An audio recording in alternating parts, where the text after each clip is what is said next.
आज Doubtnut app download करें। Doubtnut पर अपने सभी गणित, रसायन विज्ञान, भौतिक विज्ञान और जीव विज्ञान के डाउट्स का करो सफाया। बस प्रश्न की फोटो खींचो, एक ही प्रश्न को क्रॉप करो और तुरंत वीडियो सोल्यूशन पाओ। अभी डाउनलोड करें। क्वेश्चन हमारे पास है कि एक रेखा छिद्र से उत्पन्न विवर्तन के प्रयोग में यदि रेखा छिद्र की चौड़ाई को बढ़ा दिया जाता है तो पहला ऑप्शन दिया हुआ है विवर्तन प्रतिरूप का फैलाव बढ़ जाएगा, दूसरा है विवर्तन प्रतिरूप का फैलाव घट जाएगा, तीसरा है विवर्तन प्रतिरूप का फैलाव घट जाएगा तथा बीच में ये पट्टी संकीर्ण हो जाएगा। उपरोक्त में से कोई नहीं। चार ऑप्शन हमें उस हिसाब से दे दिए गए हैं।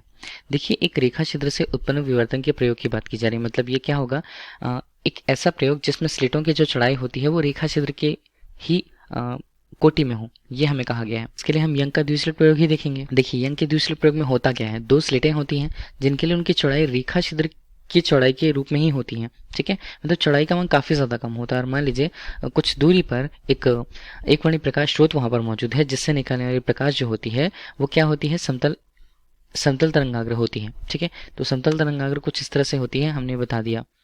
ठीक, और ये आपतित हो रही है किस पर, दो स्लिटों को वो प्रकाशित करने वाली। तो S1 यहाँ पर हमने ले लिया और S2 हमने ले लिया। ठीक है, ये उनको प्रकाशित अगर करने वाली है तो होता ये है कि देखिए, जो वहां पर एकवर्णी प्रकाश स्रोत है उससे निकलने वाली प्रकाश जब स्लिटों को प्रकाशित करेगी तो स्लिटों से विवर्तन के बाद, क्योंकि देखिए जो उनका स्थान है या उनकी जो चौड़ाई होती है वो रेखा छिद्र की चौड़ाई काफी ज्यादा कम होती है, तभी विवर्तन यहाँ पर हो पाता है।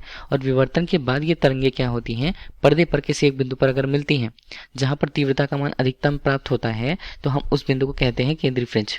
ठीक है, केंद्रीय फ्रिंज या उच्चस्थ हम कहते हैं, केंद्रीय फ्रिंज या उच्चस्थ हम उसे कहेंगे। जैसे अगर हम केंद्रीय फ्रिंज के ऊपर की तरफ जाएं या नीचे की तरफ जाएं तो हमें तीव्रता का मान क्रमशः कम होते मिलेगा और एक बिंदु ऐसी भी मिलेगी जहां पर तीव्रता का मान न्यूनतम होता है, उसे हम अदीप्त फ्रिंज कहेंगे। ठीक, तो ये जो दीप्त फ्रिंज, अदीप्त फ्रिंज और क्रमागत रूप से हमें दीप्त अदीप्त फ्रिंजें प्राप्त होती हैं, इस प्रकार की पूरी संरचना को हम क्या बोलते हैं, यंग का द्विस्लिट प्रयोग कहेंगे। ठीक है, और ये किसके कारण होता है, रेखा छिद्र से उत्पन्न विवर्तन। मतलब ये छिद्र जो होते हैं काफी छोटे होते हैं और तरंगों का होता है वहां पर विवर्तन, और विवर्तित जो तरंगे होती हैं व्यतिकरण करती हैं और किसी बिंदु पर मिलती हैं।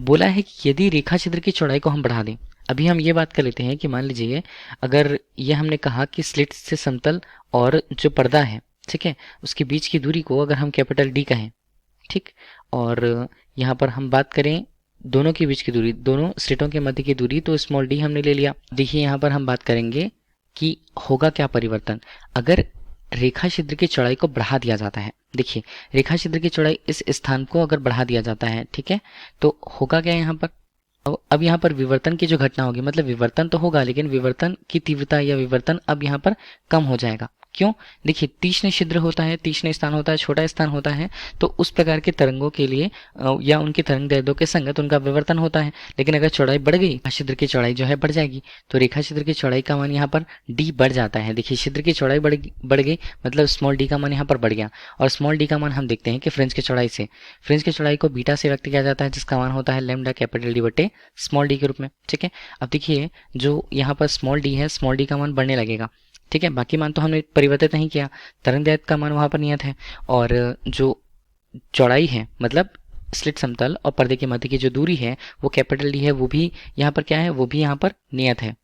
ठीक, तो ये नियत है, तो फ्रिंज की चौड़ाई यहाँ पर क्या हो जाएगी, फ्रिंज की चौड़ाई यहाँ पर कम हो जाएगी।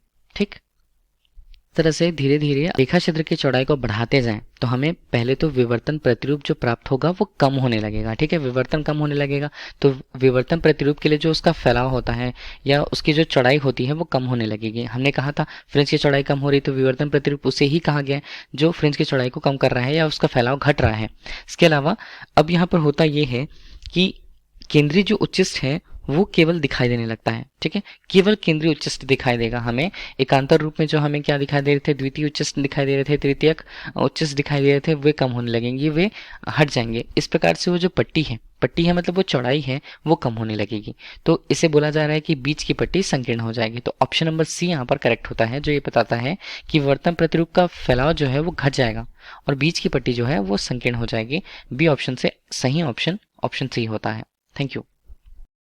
कक्षा 6 से 12वीं से लेकर नीट, IIT, JEE वो एडवांस के लेवल तक 1 करोड़ से ज्यादा छात्रों का भरोसा। आज ही डाउनलोड करें डाउटनेट ऐप या व्हाट्सएप करें अपने सारे डाउट्स 8400 400 400 पर।